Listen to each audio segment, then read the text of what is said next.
Kristo. Lakini nazoea kumtisha Mungu awabariki.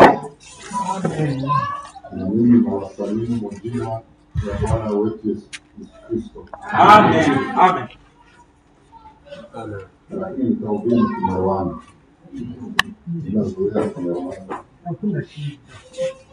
Njoo utapata integration yako kanisaidia.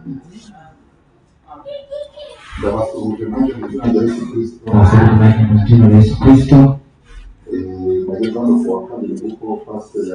Ifikapo siku ya pili kila mwenye mchungaji anasema Wakuja anasema nendeni na samehe katika jina la Yesu Kristo. Wako mwingine waniita leo tunafanya kazi pamoja Kisenyi na wengine ndugu fulani wa kule Kongo au pia nendeni samehe katika jina la Yesu Kristo. Nilifurahi tena kuhudhuria mahali hapa. Kwa kuwa kumepita muda wa miaka mingi na mimi natoka hapa tena. Na nashukuru Mungu kwa nini mkapiga hatua katika majengo. Na mimi naamini Mungu atawasaidia kumaliza. Amen. Na nyinyi nyote mtakuwa na sehemu kwa hii majengo. Ndugu Frank anasema katika ufalme wa Mungu hapo kwa watu wale kuangalilia tu. Lakini katika ufalme wa Mungu wale wanakamshana kwa kazi pamoja. Hakuna wale kuangalia tu sisi tuone hizi inaendeka. Acha tuone kama inaeleka. Kunapaswa kuwa wa kusaidiana. Kwani sote tuko kiungo kimoja. Na ndugu Frank anasema kanisa nafasi ya baraka na nafasi ya kuombea kwa dunia. Nafasi ya baraka, nafasi ya kuombea, nafasi ya kuombea. Ndio kukumbusha tu siwezi kuendelea tena kusoma maandiko. Lakini tunajua hapa nafasi ya baraka na nafasi ya kuombea. Hii ni tofauti na dhehebu. Ndio maana kanisa la Mungu haliko dhehebu. Hapana. Lakini ni kanisa la Mungu. Kwenye nisema najenga kanisa langu kwenye mwamba. Hata jenga kanisa lake kwenye mchanga bwana. Lakini najenga kanisa langu kwenye mwamba. Mwamba ni kitu kiko kigumu. Na milango ya kuzimu haitaiweza. Yeye ndio anajenga kanisa. Haiko wanadamu ndio anajenga kanisa. Yeye pekee anajenga kanisa lake. Na kutakasa na kuibeba wenyewe bila taka yoyote. Bila taka ama mkunjo.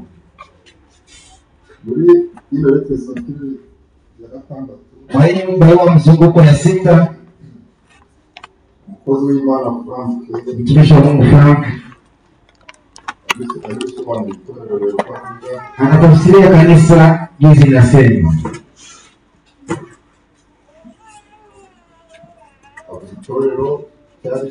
Anasema kanisa ni nini?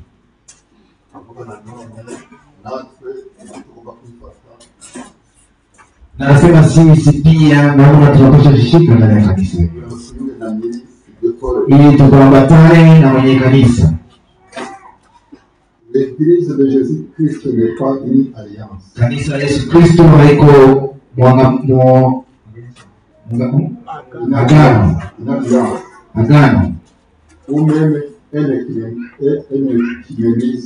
Ama umoja wa dini. Kwenye wanajiunganisha kwa namna moja wengine. Ça, c'est une œuvre d'homme. Ile ni kazi ya mwanadamu. Yewe anataje ku alliance kumvikana. Kama watu wanafikia wakati ya kuanza kusikilizana, Ndio bashinga itorero. jinsi ya kuweka kanisa. Na kushirikana wajumvikana. Kanisa haiko mambo ya kusikilizana huko. Itorero rirahari. Kanisa iko Ni Imana. ni Mungu ndio analitia. We kuinjiramo. Sisi tunaingia tu ndani. Hapo ndio tulishinga. Lakini hatujenge kanisa ama kuliweka. Mwenye aliweka kanisa ni mmoja, Bwana wetu Yesu Kristo. Na ilionekana kwa siku ya Pentekoste hizi ilianzaka. Kwani Mungu aliahidi katika Mathayo 5, katika kanisa la kwenye mwamba. Wakati Mungu anasema kitu anakitimiza. Na itimia ile wakati wa Pentekoste. Na kanisa ikaanza. Ikaanza na watu 3,000. Wakaanza kibatizwa katika jina la Bwana Yesu Kristo.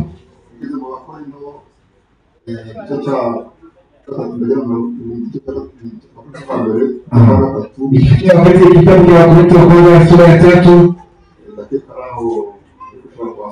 Naanza ni pale alikienda kusoma polepole. Paulo anasema yeye ndiye mtendaji mkuu. Ameweka msingi. Hakuna ingine msingi inayowekwa tena. Isipokuwa hiyo tu iliyowekwa. Na ile msingi ni Yesu Kristo. Ubatizo ni jina la Bwana Yesu Kristo. Yeye ndiye zamu siku ya Pentekoste.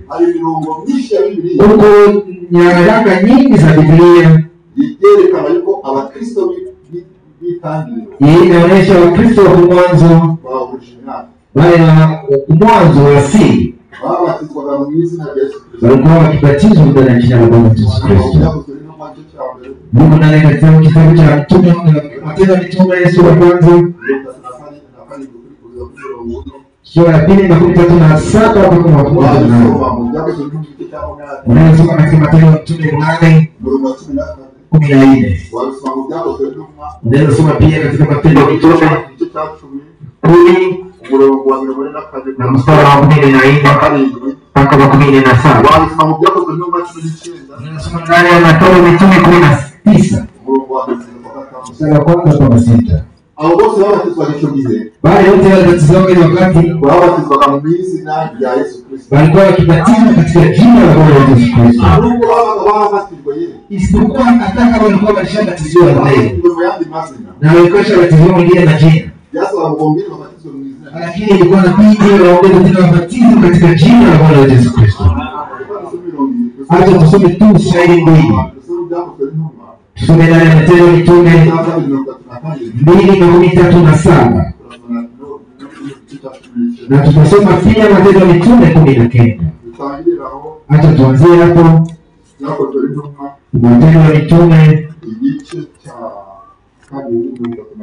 2:37. Acha tuendelee mpaka 41.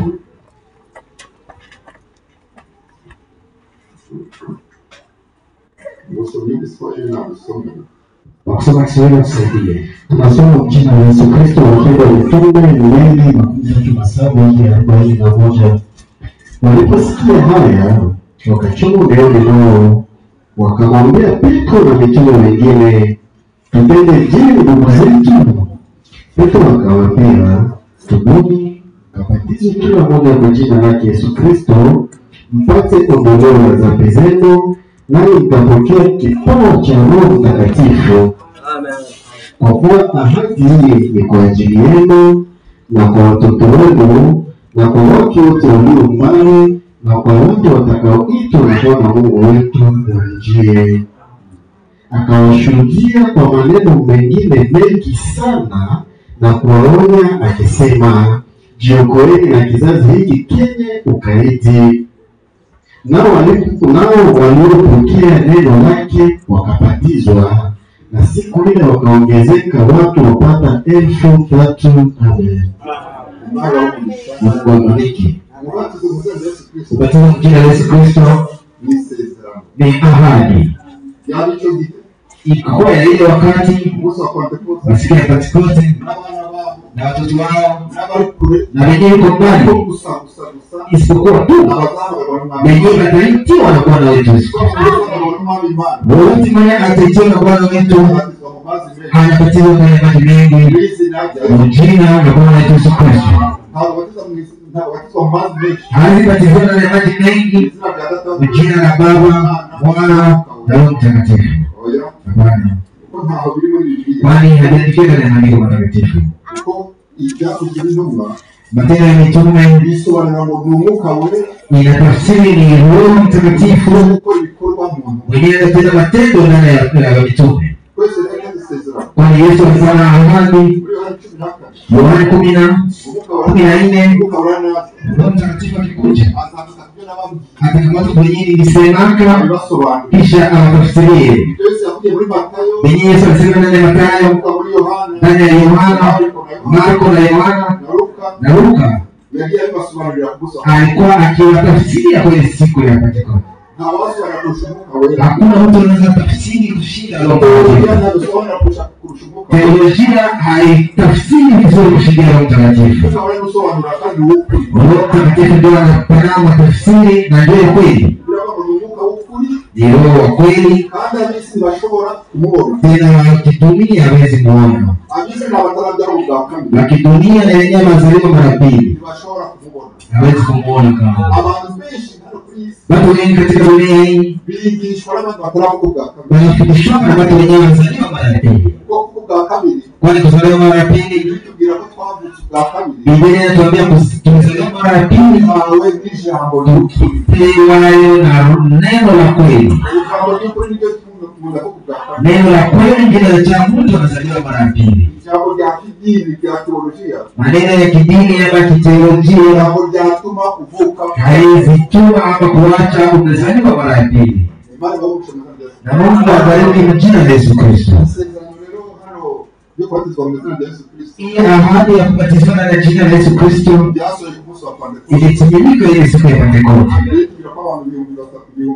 Biblia inatuambia watu 3,000 walibatizwa ndani ya jina la Yesu Kristo.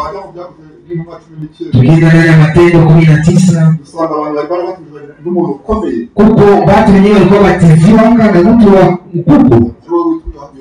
Yeye alikuwa jina yake Yohana Mbatizaji. Alikuwa hakuna mtu mwenye alikuwa na nguvu sana kudunia kama yeye. Yesu Kristo amemshuhudia. Lakini wakati watu walikuwa wabatizwa na Yohana Mbatizaji, yeye alikuwa anabatiza namna nyingine. Na Yesu ndiye alikuja. Wakati Paulo alikutana wale watu walibatizwa zamani, akawauliza umebatizwa namna gani? Akasema tulibatizwa na Yohana Mbatizaji. Lakini kama umebatizwa na yeye, lakini kuko mbatizo ya sasa. Na hiyo ubatizo ni jina la Yesu Kristo. Kwani la zamani walikuwa na ubishi. Walipitana itika na wakabatiziwa. Tukisoma tufikie mstari wa 6. Ikiwa Apolo alipokuwa Korinto, Paulo alikwisha kupita katika nchi za juu, akafika Efeso. Akakutana na wanafunzi kadha kwa kadha huko, akawauliza, "Je, mlipokea Roho Mtakatifu mlipoamini?" Wakamjibu, "La, hata kusikia kwamba kuna Roho Mtakatifu hatukusikia." Akawauliza, "Basi mlibatizwa kwa ubatizo gani?" Wakasema, "Kwa ubatizo wa Yohana." Paulo akasema, "Yohana alibatiza kwa ubatizo wa toba, akiwaambia watu wamwamini yeye atakayekuja nyuma yake, yaani Yesu." Waliposikia haya, wakabatizwa kwa jina la Bwana Yesu. Na Paulo alipokwisha kuweka mikono juu yao, Roho Mtakatifu akaja juu yao, wakaanza nena kwa lugha na kutabiri. Amen. Mungu awabariki jina la Yesu Kristo. Unajua kama alikuwa ameshabatiziwa lakini akabatiziwa tena ingine mara pili. Waliamini Yesu Kristo na wakabatiziwa ndani ya jina lake. Ndio maana mimi nafurahiaka na wao nipasha furahi. Kwani ulibatizwa ndani ya jina la Bwana Yesu Kristo. Kwani angalia kwenye tunashitakia. Matendo ya Mitume 3:26. Mwenye mwamini na kubatizwa kwa jina la Yesu Kristo yambaye Kristo. Yambaye Kristo. Ndio vile maandiko nasema. Yambaye ibindi bintu Kristo. Yeye hafanya mambo mengine isipokuwa Kristo. 26:26 nasema mpaka 27.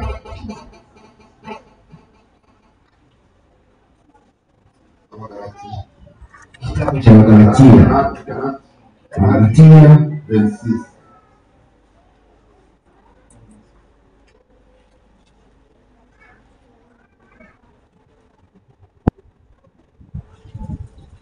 Galatia 3:26. Kwa kuwa ninyi wote mmekuwa wana wa Mungu kwa njia ya imani katika Kristo Yesu. Amen. Maana ninyi wote mliobatizwa katika Kristo mmevaa Kristo. Amen. Kwani nyote mlibatizwa ndani ya jina la Yesu Kristo mnavaa Kristo. Ndio maana sisi hatuogopaki. Kwani sisi tunavaa Kristo. Hatuogopaki mapepo na madayimoni. Kwani tunavaa Kristo. Unavaa koti haogopaki baridi. Wanavaa koti hawezi ogopa baridi. Ogopa baridi maana wanavaa tu kwa kafesi kadani. Lakini sisi tunavaa Kristo. Ndio maana mwimbaji mwana anasema niko chini ya Mungu. Ndio chini ya Mungu anataogopa nini? Mungu awabariki kwa jina la Yesu Kristo. Ili ndio kanisa tulikuwa tunasema kanisa ilianzishwa na Yesu Kristo. Tena Yesu anataka tuwe na umoja na yeye.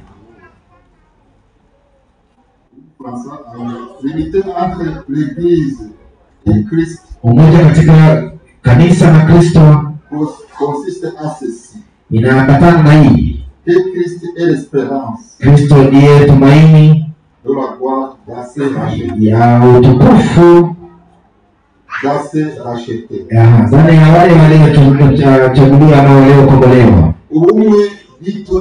Umoja wa kanisa na Kristo ni kwamba kanisa ijue kwamba yeye anatumainia ni mmoja. Hakuna kingine kile anatumainia isipokuwa Yesu Kristo pekee. Ukikuwa na ingine matumaini ya mwingine na damu yoyote utakuwa unajiunganisha pamoja na mtu huyo. Ukiamini kama Yesu Kristo ndio tumaini la kweli, yeye ndio utakuwa na yeye yote kwake. Paulo anaandika eti wewe ndio Mungu anatumainia na nyinyi pia. Mkisha kuamini. Mtu akisema amini, hakuna mwingine unapaswa tumainia isipokuwa Yesu Kristo tu. Mungu awabariki kwa jina la Yesu Kristo. Kwa sikia pia sikia ine tumezungumza kunena nasema amani. Tumezungumza muda mrefu. Tumeona kwamba amani ni kimoja kile kinahitajika ili Mkristo apate kuchukuliwa. Kwani Biblia inasema tukubaliwe na tuko ndani ya salama. Tumesoma katika ile barua nzuri kwenye ndugu Frank nasema hivi, mtoto wa Mungu anafanyika salama. Kwani inaandikwa katika Mathayo 5:9. Ni heri wale wanapata salama Bwana ndio alikuwa watoto wa Mungu. Watoto wa Mungu wanapana salama. Shetani ndio anakutuma yeye apana salama. Lakini mwenye salama Mungu anapana salama. Ile tumeona siku ya pili na siku ya nne. Na katika maombi ya jana tumesoma katika Kumbukumbu la Torati mstari wa kwanza, na nataka tena tuparudilie tukasome. Kwenye magia mbele kwenye kitabu cha Waroma hii inaambatana na amani kwetu kusoma katika kitabu cha Waroma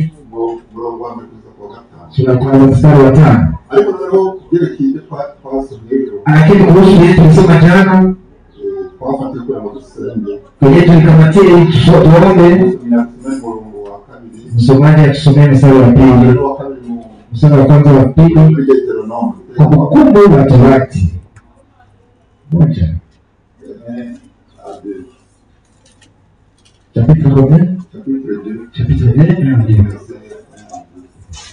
ndipo tukageuka tukashika safari kwenda jangwani kwa njia ya bahari ya Shamu kama alivyoniambia Bwana, tukawa tukizunguka milima ya Seiri siku nyingi. Bwana akanena akaniambia, mlivyozunguka mlima huu vyatosha, geukeni upande wa kaskazini. Amen. Tunaona kama Mungu yabonye Abisraeli bari kuzenguruka Seiri. Aliona taifa la Israeli wakizunguka Seiri Iminsi nyingi, siku nyingi. Abantu baravansa barimo Bali naendelea mbele katika nchi ya ahadi, kwenda katika nchi ya ahadi, lakini wakibaki wakizunguka. Haiko na sisi hatukuitiwa kuzunguka shida fulani moja. Shida moja mbili, tatu, nne, na waendelee mbele, wasonge mbele. Inaomba ile shida utie pembeni na usonge mbele. Na magonjwa yako ya kuiba kila siku, miaka 2, 3, 4, tia pembeni, usonge mbele. Na hata dhambi lazima kujifungia kwenye dhambi siku zote. Jiulize, mtu atangia batizo wake na kimsharati, sasa ataona Mungu na mambo yake. Mungu asaidie. Inaomba usizunguke kitu kimoja, inaomba upige hatua mbele. Tuendelee mbele kufikia wakati tutafikia kubatizwa na Roho Mtakatifu.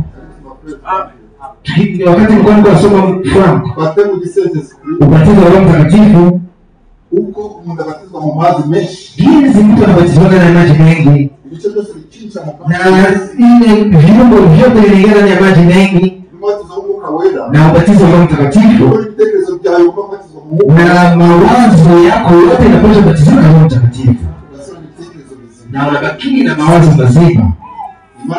Na Mungu asaidie kwa jina la Yesu Kristo. Roho na nafsi yako yote inapaswa kubatizwa na Roho Mtakatifu. Inaonyeshwa ndani ya maji, na mawazo yako yote, na usiwazie ama kutofanya kitu kingine. Na ikikuja na usibaki na hata dakika moja, kimbiza yeye, fukuza.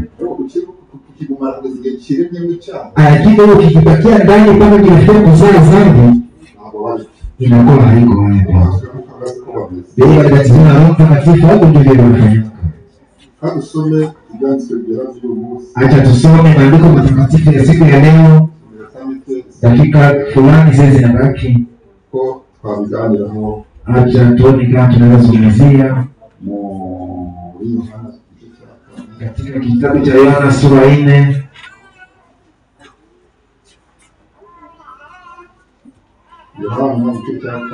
Yohana sura 4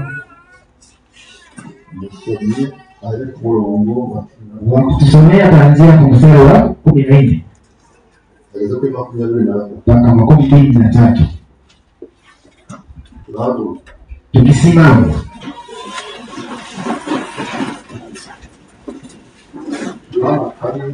kitabu cha Yohana sura 4 kuanzia mstari wa 14 mpaka 23.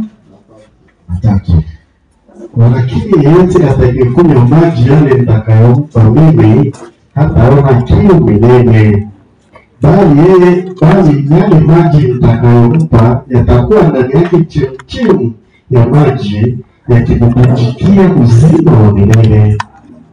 Yule mwanamke akamwambia, Bwana, nipe maji haya nisione kiu wala nisije hapa kupika.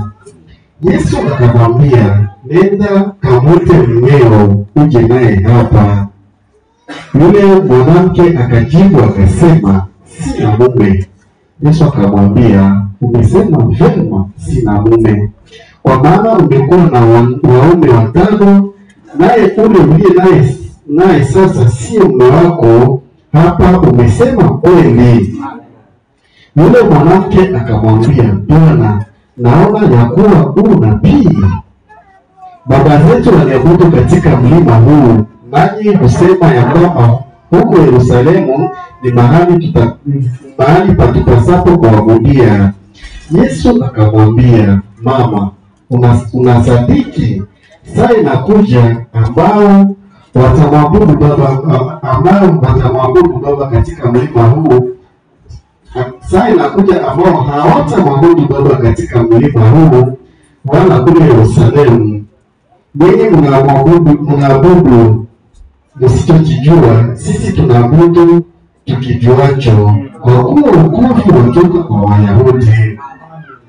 23. Lakini saa inakuja, nayo sasa ipo, ambao waabudu halisi watamwabudu Baba katika roho na kweli, kwa maana Baba awatafuta watu kama hao wamwabudu. Amen. Bwana Mungu wetu, kwa maneno yetu tunasoma, waibariki na ubariki watasikiliza kwa jina la Yesu Kristo. Amina. Abariki jina la Yesu Kristo. Sema Mungu awabariki na watajie baraka. Kwani tunasema kanisa ni nafasi ya baraka. Nafasi wetu tunapatia baraka. Na Mungu akikwambia Mungu tubariki kwa kupokea baraka hizo.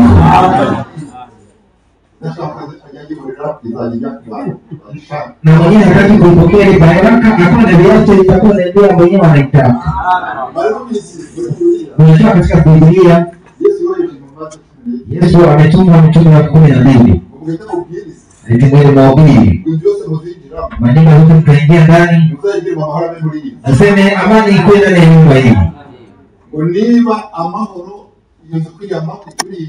Kama hii nyumba inahitaji baraka, hii nyumba inahitaji baraka.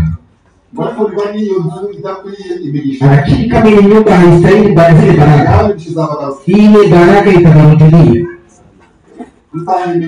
Sisi tunapata baraka katika kanisa lote. Mwenye anaistahili anaipewa. Kuko mwenye inapasha ifika inazaa matunda.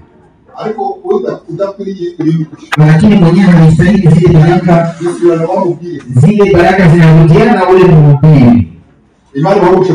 Mungu aibariki kwa jina la Yesu Kristo. Tunaenda soma hapa, tunaenda kuzungumza neno iko na kichwa kinasema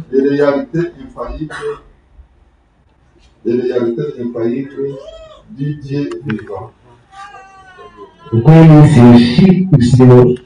usishindo wa Mungu aliye hai. Amen.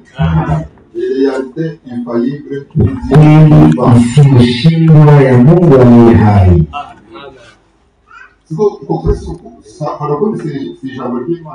Hili ni neno la Mungu. neno la Mungu. Ni ukuri kudatsindwa. Ni ukweli yenyewe shindo wake. Ya Mungu aliye hai. Ni ukuri. Ni kweli. Imana yavuze ni ukuri. Wenye Mungu alisema ni kweli. Kandi Imana yavuze birasohora. Tena wenye Mungu alisema vinatimia. Imana yavuze ni ukuri. Wenye Mungu alisema ni kweli. Ndugu anasema cyane. Anasema zambi ni nini? Icyana kutizera Imana yavuze. Zambi ni kuamini, kutoamini wenye Mungu alisema. Amen. Amen. Icyaha ni kutizera Imana yavuze. Zambi ni kutoamini kenye Mungu alisema. Hapo icyo cyaha rero gifata abantu benshi. Sasa ile zambi inashika watu wengi. Kumbe wewe unakusanyikana na vitu vile zambi ya kutoamini. Wale wabwiriza watizera Imana yavuze. Kumbe na waamini na hawapili wenyewe hawaamini yake Mungu alisema. Na ndugu Frank anasema kutemera Imana yavuze. Kutokubali kenye Mungu alisema bihagarika kugendana n'Imana. Ile inasimamisha kutembea na Mungu. Kutizera Imana yavuze. Kutoamini kenye Mungu alisema bihagarika urugendo rwawe n'Imana. Inasimamisha safari yako kwa mwenendo wako pamoja na Mungu. Ndio maana tugomba kwizera Imana yavuze. Ndio maana tunapaswa kuamini kenye Mungu alisema. Tena tunaamini kwa kweli kama ni kweli. Sema ya Mungu Franke Mungu sema katika kitabu kurudi kwa Kristo. Ubatizo, meza ya Bwana. Pale kuna nafasi inaandika kuoshana miguu. Mungu katika maneno hayo. Sema kama kutokubali ile Mungu alisema. Kusema kutoamini ama kutokubali utaratibu wa Mungu alipatia. Ile inasimamisha safari yako pamoja na Mungu. Na Mungu atusaidie tukubali ile Mungu anasema.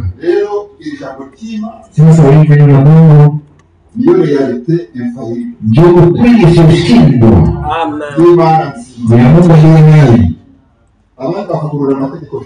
Wengine wanarudia ndani ile bakiro constitution ile mambo sheria za nchi banazizungumzia ndani. Lakini neno la Mungu haliingia ndani. Kama nilirudia ndani kwa sababu kuna mtu sana. Nilikuwa nasema kitabu moja la teolojia. Sikumbuka jina lake.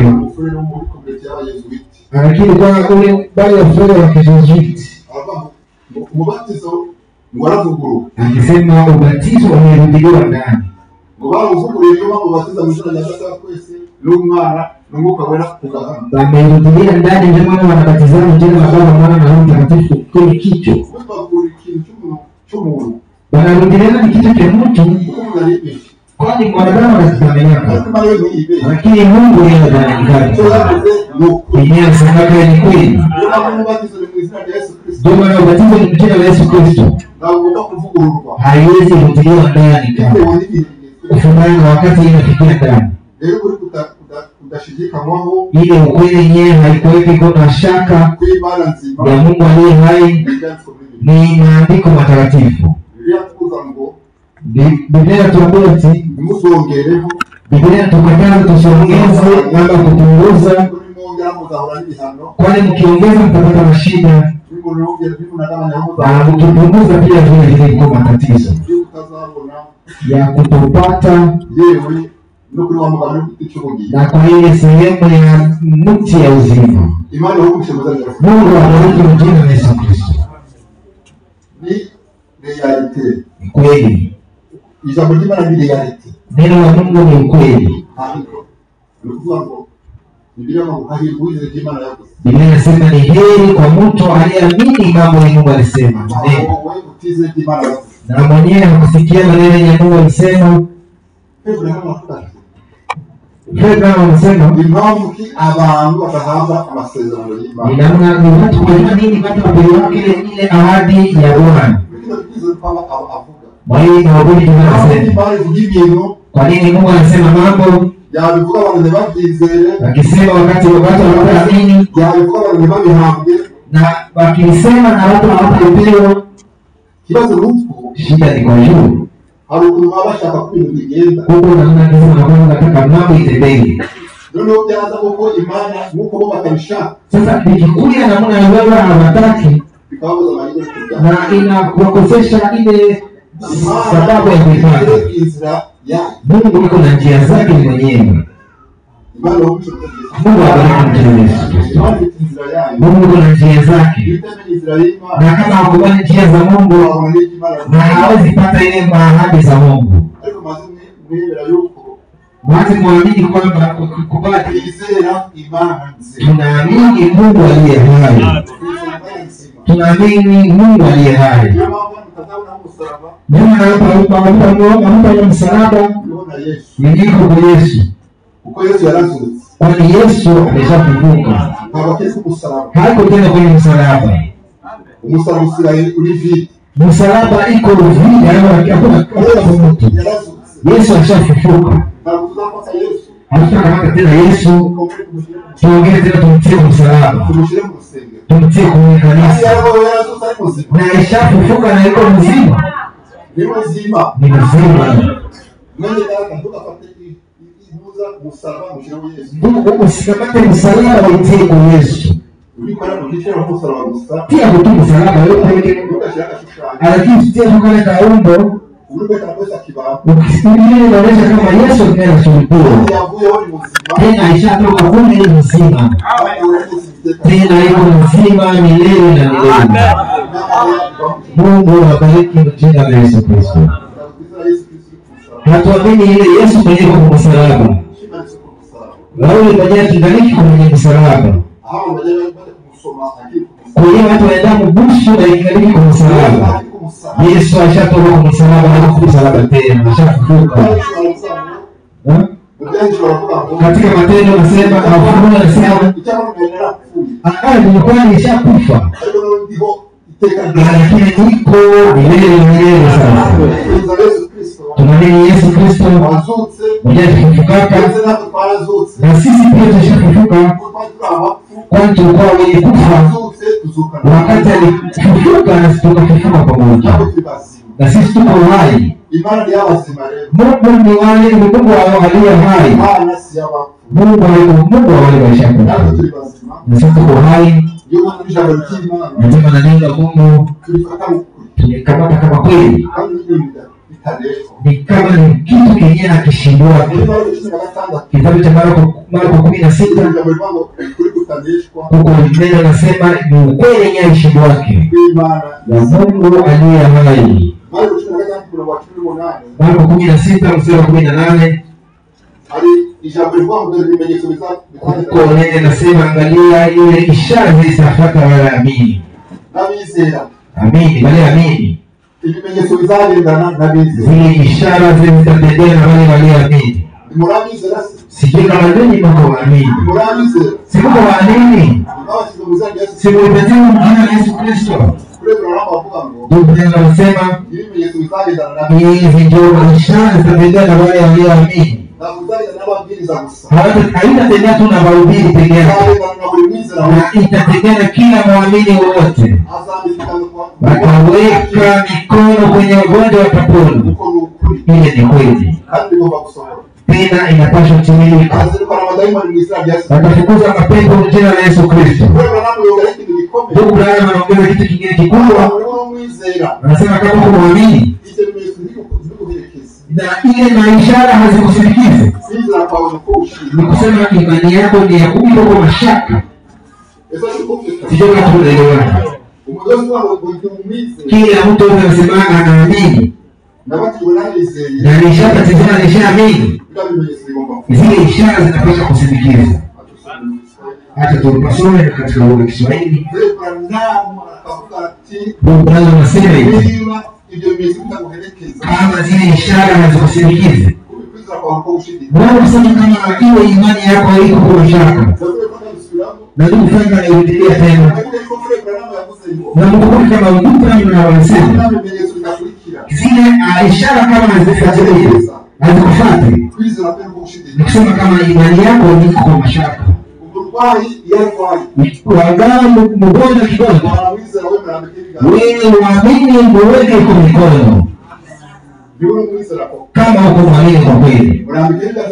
Mweke kwa mikono katika jina la Yesu Kristo. Tena atapona. Pepo inakufuata nyumbani kwa kuita mchungaji. Tena uko mwamini. Atafunguza mapepo kwa jina la Yesu Kristo. Ninaamini. Sasa utakuwa unaishi namna gani? Sasa mchungaji kama alishaenda mbali, kwenye hakuna rezo tu kwa hiyo muite itakuwa namna gani? Tunapaswa amini. Na tunakuwa na umoja na Kristo. Na Kristo anakuwa tumaini letu. Amen. Acha tusome hapo. Yohana 16 Yohana 16 mpaka 18.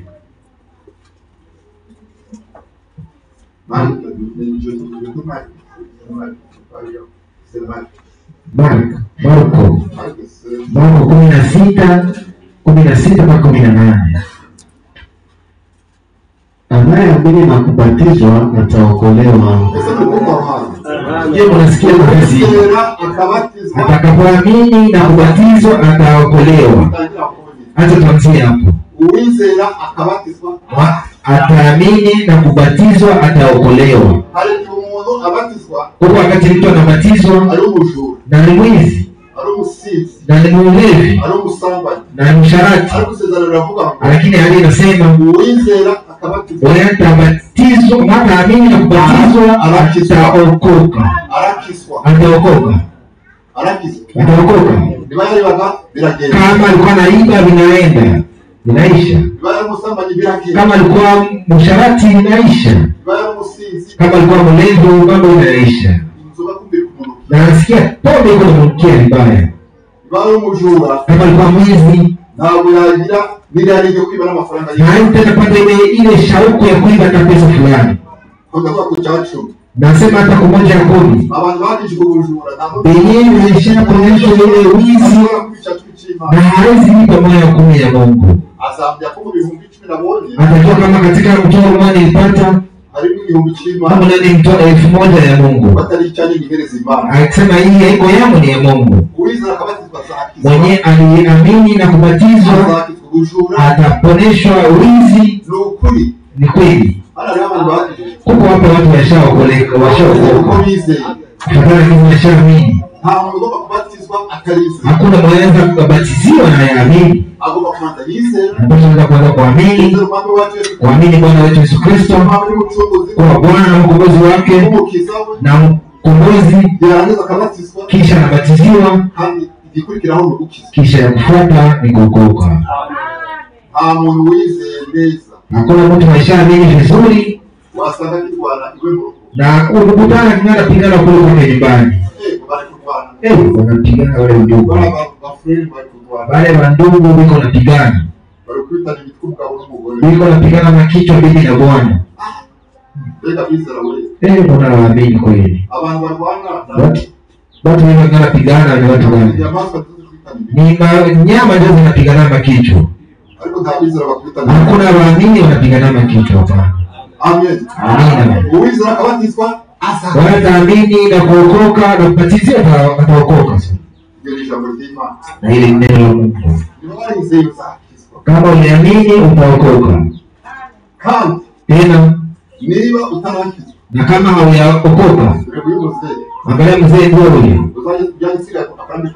Na uko bakia kuwekea kwa mikono. Na akenezi ile pepo mbaya. Na wazaza kwani hawezi ingia kwenye mawingu hii. Na ukingaliki na ile uzito. Endelea ndugu. Asiyeamini atahukumiwa. Na mwenye ataamini na kubatizwa atahukumiwa. Na watu wenyewe wabatizwe jina la Yesu Kristo batahukumiwa. Wenyewe hawaamini Yesu Kristo na kubatizwa jina lake batahukumiwa. Mseme amina. Na kama hujabatizwa unasema amina. Na kama hautaki hukumiwa ubatiziwe ta leo. Leo ukisikia sauti yake usiweke wako roho wako mgumu. Mbona hata maana siku wote kuna kufa sana. Na Mungu atusaidie kwa jina la Yesu Kristo. Na ishara hizi zitafuatana na hao waaminio. Kwa jina langu watatoa pepo. Usikie? Kwa jina langu watafukuza nini? Mapepo. Watatoa pepo. Unajua kama mazambi nazo ni mapepo. Mazambi nazo ni pepo. Mazambi ni pepo. Mtoshe pepo. Ndugu Branham alihubiri mahubiri kusema mfukuze pepo. Tunapasha kufukuza pepo. Hatupashe kufuga mapepo. Lakini mapepo inaomba kuzifukuza jina la Yesu Kristo. Naona fuga mapepo mwaka moja, mwaka mbili, mwaka tatu. Mutendeko kuletoro. Zile ni mapepo msikilize. Mapepo mtu azikibili zake hivi polepole. Yeye mapepo mtu azikibizako. Mjina la Yesu Kristo. Amina. Fukuza mapepo mjina la Yesu Kristo. Watasema kwa lugha mpya. Na lugha mpya hayo dhambi. Watashika nyoka, hata wakikunywa kitu cha kufisha hakitawazuru kabisa. Watawekewa. Unaweza sasa tukule picha hivi na uwaka ni nini? Binageuka zero bila kitu. Na haujui hata. Mimi si hapo nya dawa ya ulozi tangeni naishi. Maana nikusema kama si hapo labda kakulozi kidogo fulani. Lakini kama kumwamini Biblia inasema zile silaha zote zilizoletea mbele zako zitageuka bure. Amina. Na ile pia ni neno la Mungu. Wataweka mikono yao juu ya wagonjwa nao watapata afya. Ile ni mambo tunapaswa tutie ndani ya matendo. Na Mungu awabariki mjina la Yesu Kristo. Ndugu Branham alisema eti kama zile ishara zifuatilie na kusindikize. Nasema kama imani yako ama kuamini kwako ni kwako kwa mashaka. Neno la Mungu ya kuaminiwa haiko ya kuwaziwa. Ni ya kuaminiwa. Haiko ya kuwaziwa. Sasa acha tunaweza kusikia. Nchi ya Mungu hawezi elewa. Bali kitabu cha ndugu Branham yeye inasema usishikilie, usijiweke, usitegemee mawazo yako kama akili yako. Usitegemee ile akili yako. Kwenye ukarasa 11 paragrafu 121 nasema eti mwangalie ndugu za rafiki zangu, sikilize, hakuna mwenye Biblia yeye inasema kasema Mungu sikilize ama mwelewe. Hakuna kitu ndani ya Biblia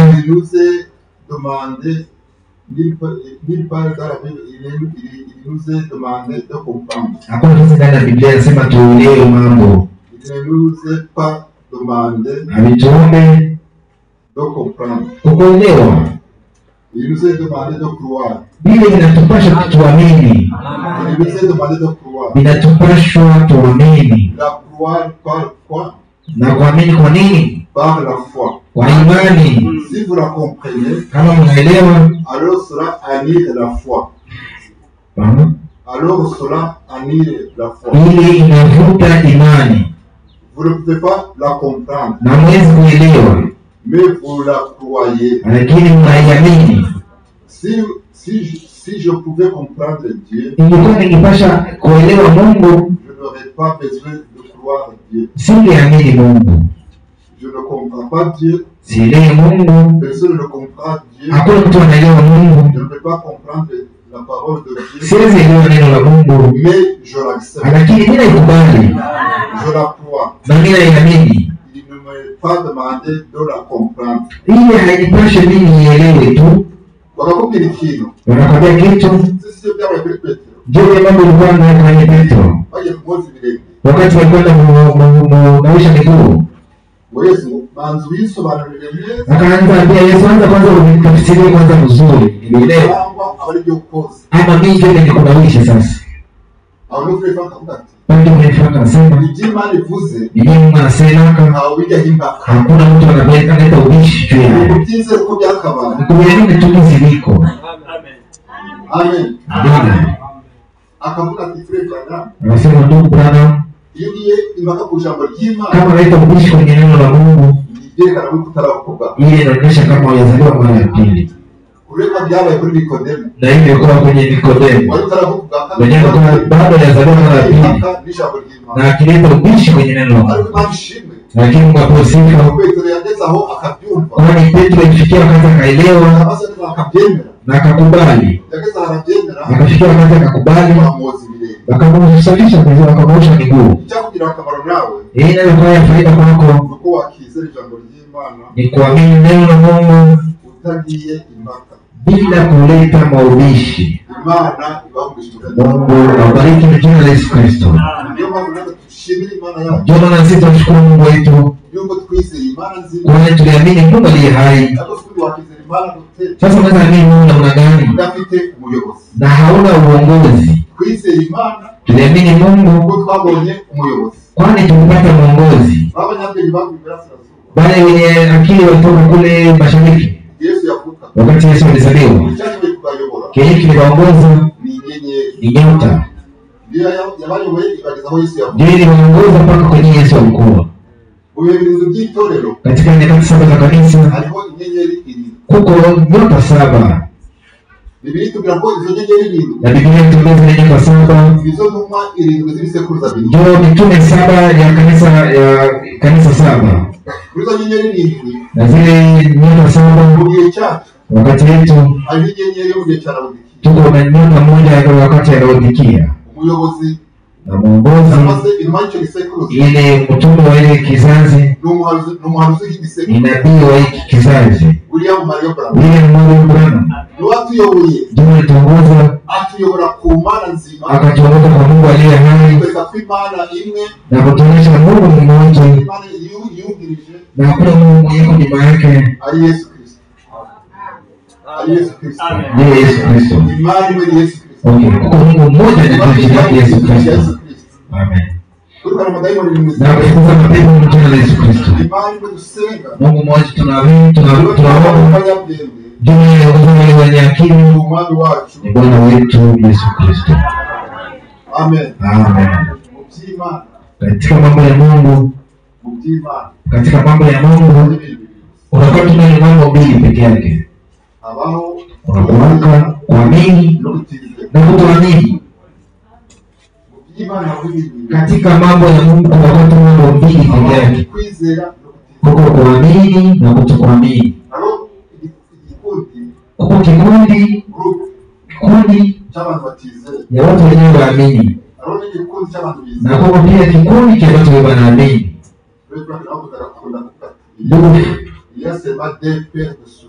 Ndugu Frank ndio anasema kuko tu kuna watu viatu mbili. Hapana vitatu. Kuna kwa tu viatu viwili. Viatu viwili, miguu mbili ya viatu. Kama hapo ndani ya miguu ya kuamini, ya kuamini, kama uko ndani ya miguu ya kutoamini, unakuwa kama nake huko miguu ya kuamini.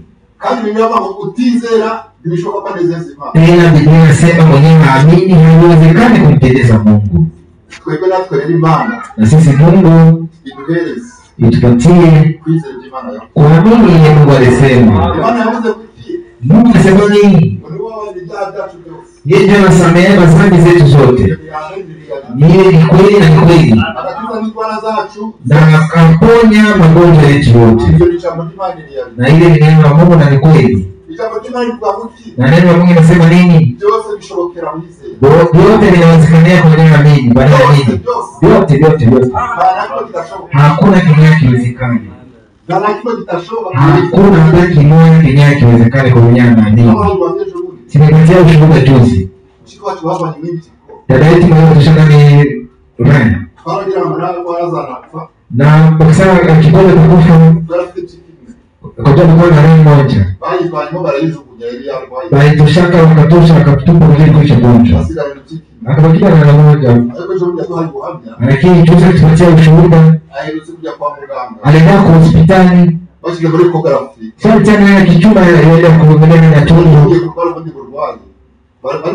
Na huko tunaangalia tu magonjwa mengine mbalimbali. Bakashangaa na kuona zile mbegu zote ziko ndani.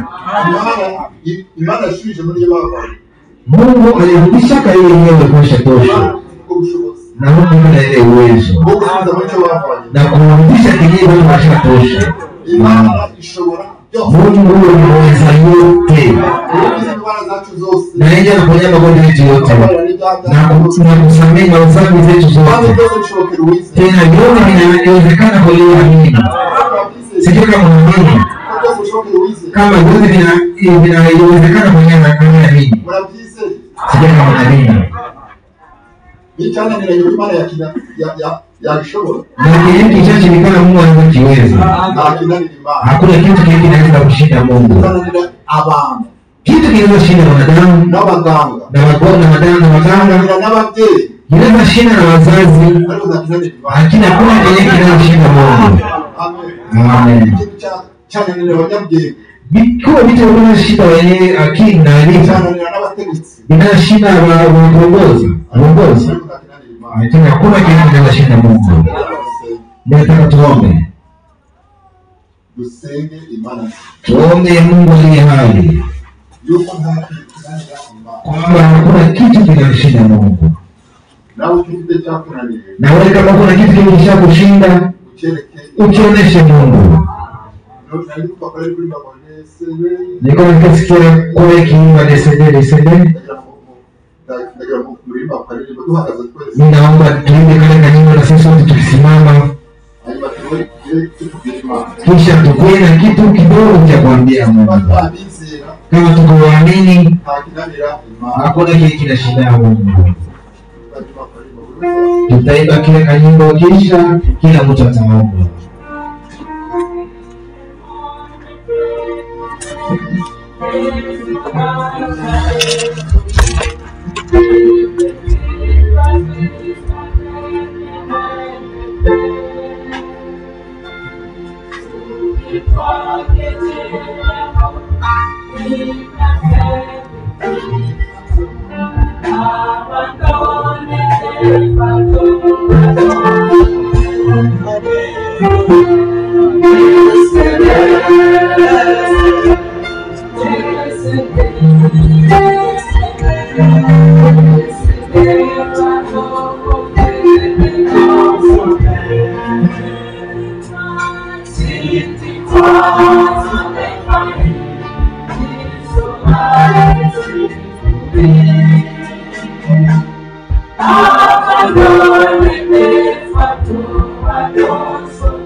Kila mtu ataomba kenye kilishakushinda kiendeshe.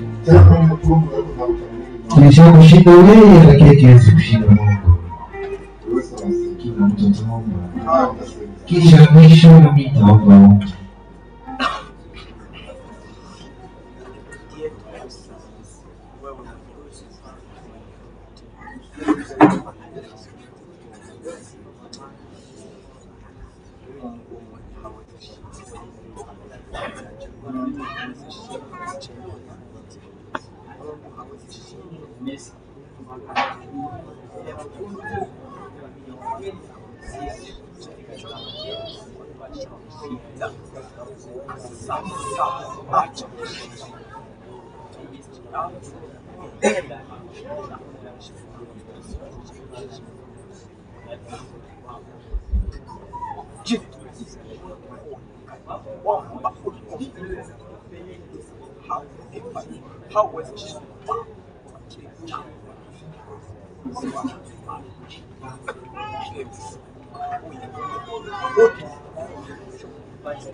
Kama vile nikuele hai tena mtakatifu naweza vyote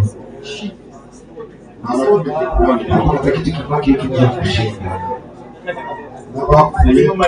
wewe ushakufa umefufuliwa na wenyewe ushakufa na umefufuliwa na wenyewe haliko na wanitafutia dhabihu mbele zako asubuhi ya leo. Tukizungumza kwenye neno kusema kweli naishi kwake ya Mungu aliye hai hadi kama zishika wakati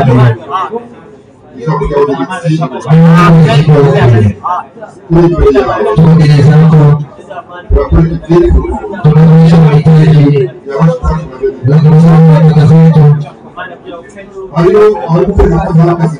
tuko vijana na wazi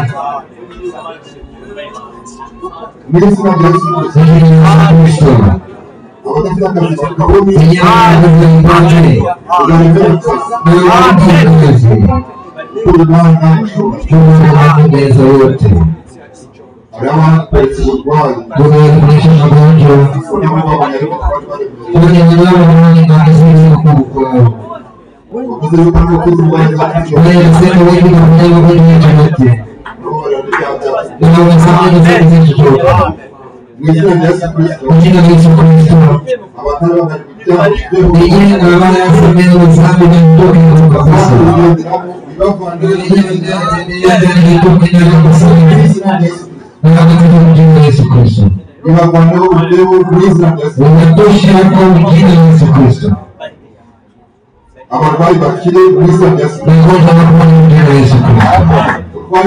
yakire gukira lakini mgonjwa pokea jina la Yesu Kristo. Abafite ingorane z'ibibazo Walimu kushinda tofauti n'intambara zinyuranye tofauti zibarangiza jina la Yesu Kristo. bazaza n'amashimwe Naweza kushukurani yuko abakoreye ibikomeye kusema Bwana anatumia kwa mdomo kutwumvishije na mimi nimesikiliza kuko tubisabye mu kwa izina tumeomba jina la Yesu Kristo. Imana ibamugisha Mungu awabariki. zafuza rero Sijui kama familia yake mtakatifu Mungu ndiye anapitaka na Mungu awabariki.